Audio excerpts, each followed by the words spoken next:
people. So I'm going to have y'all help me do this demonstration because I want you to understand like I understood it, okay? So in the dream, I was standing in front of these people, okay? So I did like this. And I want y'all to do like that. Right? And so I did like that again. And I want y'all to do like that. Okay? So now pay attention to what you did. I told you to do something, you did it, right? You didn't think about whether it was right. You didn't think about whether it was wrong. You didn't think about how God felt about it. You just did it because I said do it, right? And you trust that I'm not going to tell you the wrong thing, right? So let's just say you did it out of lack of knowledge, okay? In this dream, when the people began to do that, God began to narrate to me. He began to tell me that you are an example, okay? And as an example, and even though I'm saying me in the dream, I'm talking to you too. As an example, you don't never know who is watching you. That's true. And out of their lack of knowledge, because they trust in you, they're going to begin to follow whatever you do, whether it's right or whether it's wrong. And you could cause somebody to have a misstep, even unintentionally, because you're not using wisdom in your position of leadership. Wow. Now let's talk about leadership. A lot of times people believe that leadership is, I got a title, and this is my title, so therefore I'm a leader. No, a little brother, a little sister, they are looking up to a bigger brother, a bigger sister. When you go on your job, just as you co-worker number 5, co-worker number 4, 3, 2, and 1 is paying attention to you. So if you getting away with something that you ain't supposed to be doing, they're going to say, well, maybe I can get away with it too. That's true. And now when they begin to stumble, guess what they're going to say? Well, co-worker number 5 did it like this and you ain't said nothing. That's right. We have to be mindful and begin to use the wisdom and the knowledge that God has given us and have an understanding of the fact that we are being examples to people. So in this dream, once he began to talk to me about have wisdom in your leadership and your decision making, let's talk about decision making, okay? I found out in Solomon, he was a king. That's right. He came after his daddy David, right? And David had already told the Lord, my son is going to be king after me and he's going to build you a house. Okay? So God honored that for King David. So when Solomon had this dream about asking God for wisdom and good judgment over these people, decision making. Right. God said, because you didn't ask me for houses, cars, and land and these material things, I'm not only going to give you wisdom, but I'm going to give you that and the prosperity. Now, we have to have wisdom to know what to ask God for. Because these material things, all of that is going to fade away. He said, what profit a man to gain the entire world and your soul is lost? Yeah, that's right. So we have to begin to know what to ask God for. And you know how you know what to ask God for? You ask God, Lord, what I ask you for? Because when you don't know, you got to go to the one who says there's knowledge and understanding in my voice. You have to go to the author of wisdom. Because I can't impart wisdom into you. I can only tell you my experience. That's right. I can only show you by example in leadership and decision making what's going to work and not work for any given situation. But I can't give you wisdom. I can't give you knowledge. I can't give you understanding. That comes from the voice of God. So if you don't know something, if you don't have an understanding for something, if you lack wisdom, instead of allowing yourself to do as the word says and perish because of your lack, you ask the one that can grant you that. Okay? Right. So let me go back. So now, God has granted him wisdom. He enlarged his heart. And this is the thing that I love about the Lord. When she was asking about testimony service, I said, I'm going to save it for my time. So the thing that God did, he can make something match up so good that you could, this is just something you could never even ask God for, and he'll make it match up perfect. You'd be like, Jesus, even in my good mind, I didn't even know to ask you for all of this, and you made that thing match up good. So, in here, when God gave it to him, God enlarged his heart and gave him enough wisdom, enough knowledge and understanding. He said, as the sea is by the sand, right? But check this out. The people was how many? As much as the sea is by the shore. That's right.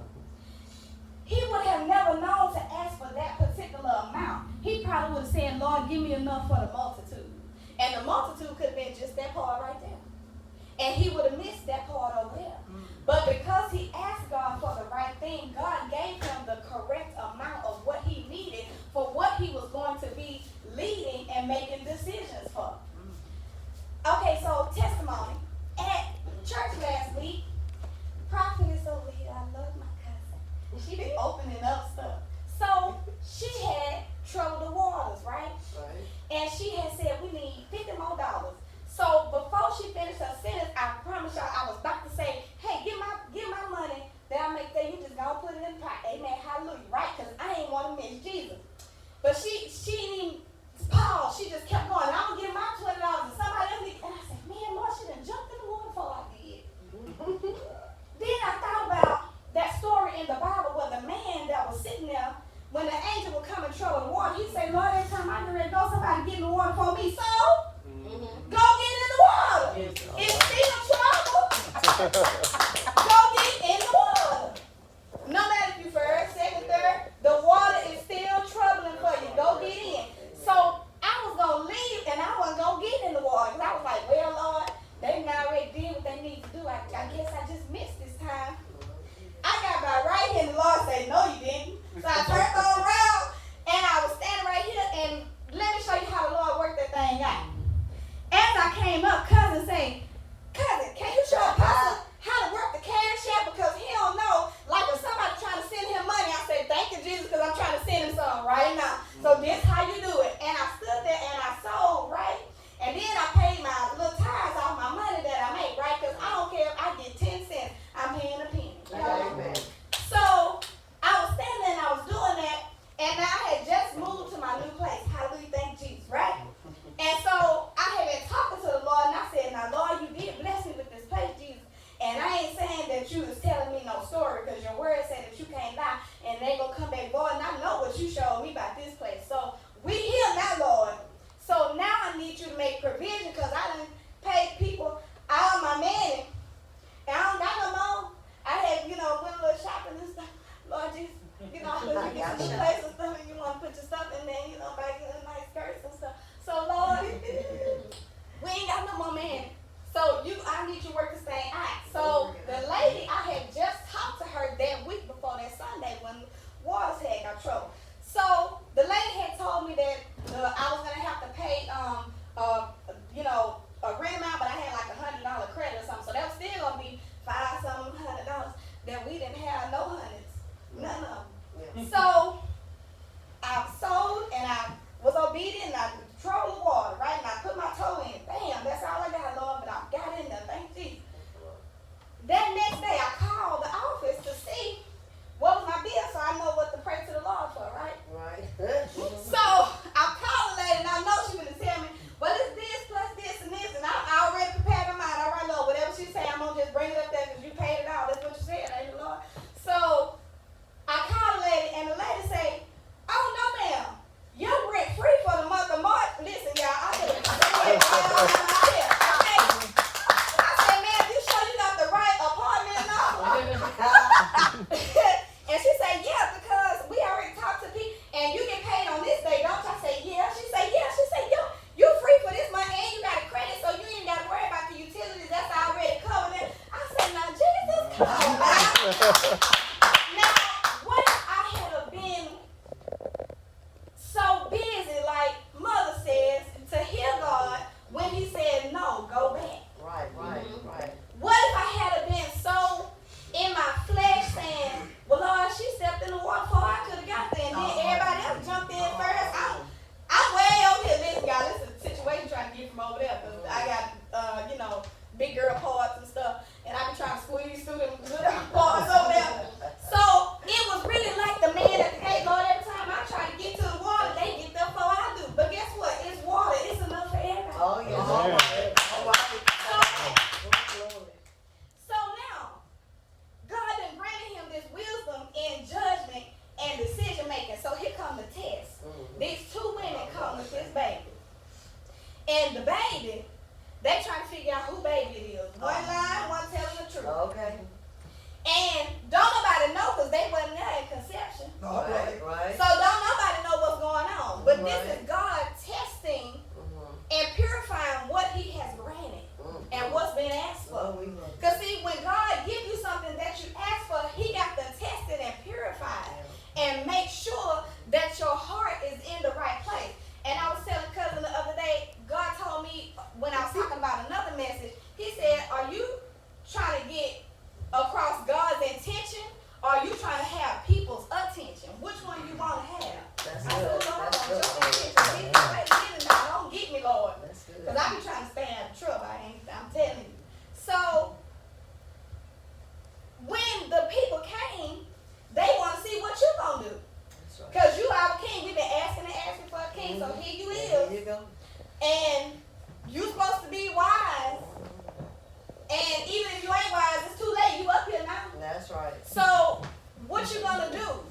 situation. That's right.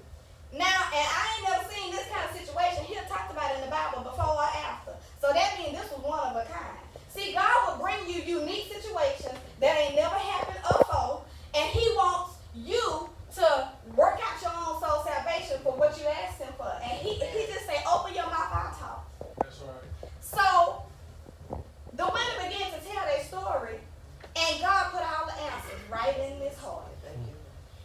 And He was able to make the right decision Yes. by listening to what God Oh, had said, hallelujah. by trusting in what God had given him. Yes. Okay, let me tell you this. The spiritual created the natural. The natural didn't create the spirit. So I want you to understand that when you go to sleep, that's real.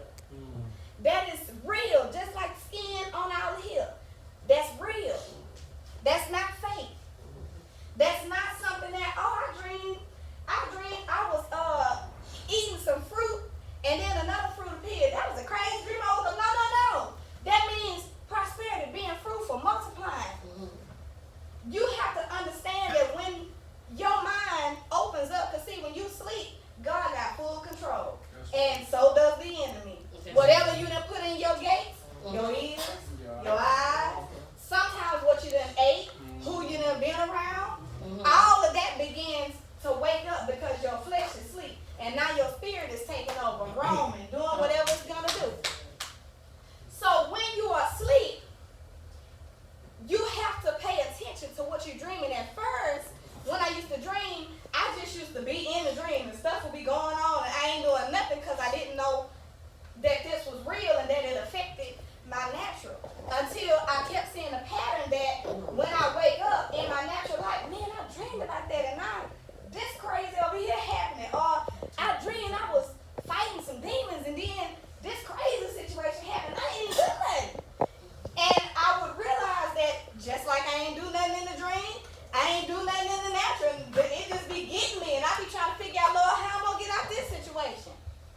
Once I begin to protect all of my gates and protect who I'm around. That's See, right. I got one friend. She been my friend like 20 years because I can't hang with a lot of people. Right. You know, because certain stuff that God be giving me, if they not walking with the Lord, they ain't got to be on my same level. But if you not for real about the Lord, what you got going on gonna jump over here. You're right about it. Come on. And I be praying, Lord, let what I got going on over here jump over there. Okay. Okay? But you have to protect these things. Because when God get ready to speak, He need a clean vessel. That's right.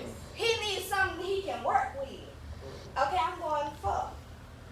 Y'all trying to take me for. Okay, so once He showed and proved His ability, it say the people began to trust in Him and He gained their respect for His office and His appointment. You can't be scared to utilize what God has given you once you done asked Him for it and He get ready to put it to the test. All right. You can't do that. You got to go ahead and use what God then gave you so that way in your